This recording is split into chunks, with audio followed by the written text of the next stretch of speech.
Good evening, Sadik. Thank you for joining me for Intermission interview. Thank you so much for having me. Now, how many years have you been in the show? 5 years. This will be my fifth season. And what role or roles do you play? Currently playing as Martin. I started off in that role with the show, and then I did an ensemble track a year, but I'm back in this role as Martin Delaney.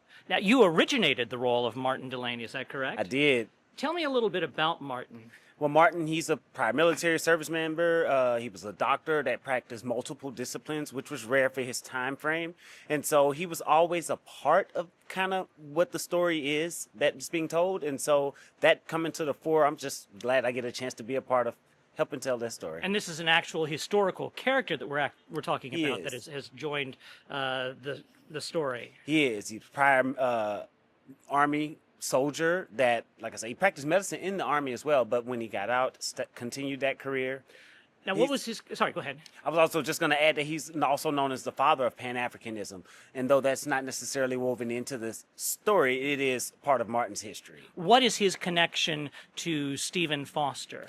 In the story, he is the apprentice to Dr. McDowell. And so Dr. McDowell, being Jane McDowell's father, he, in proximity, would be familiar with Stephen Foster. Understood. Well, that's wonderful. What do you do in life as we know it?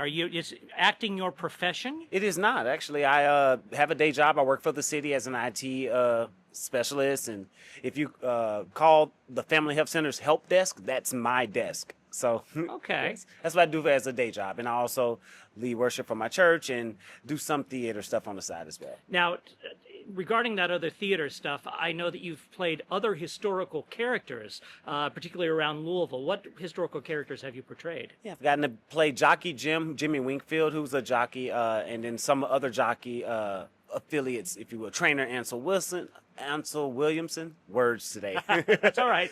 It's been a busy first Yeah, half. Ansel Williamson. I've also got to play some more fictional characters, but Jockey Jim was one that traveled with me a little bit, from the Kentucky Derby Museum to the Kentucky Black Repertoire Theater Company. Just a few opportunities in the jockey space. Now, you're obviously a bit taller than a jockey, Yes. But obviously have no problem portraying a jockey. What is your approach to portraying a historical character? What sort of research do you do for yourself? Biographies speak a lot for me, especially if it's an autobiography.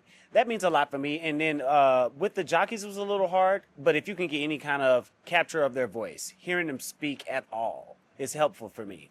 Sure, that's fascinating to me.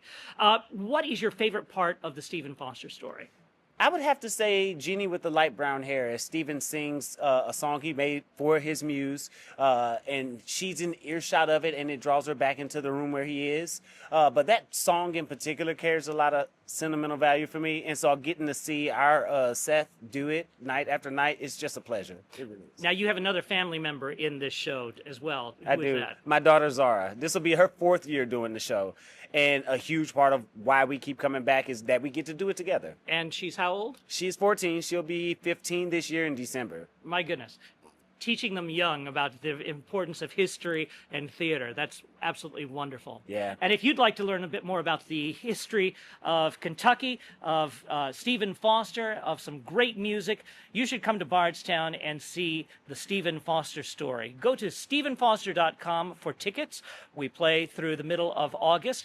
And The Sound of Music opens on July the 9th. Are you a part of that show? I'm actually not, but I will be here opening night to support our friends. I'll be here as well. We'll hope that you come as well. Have a good night. Bye-bye.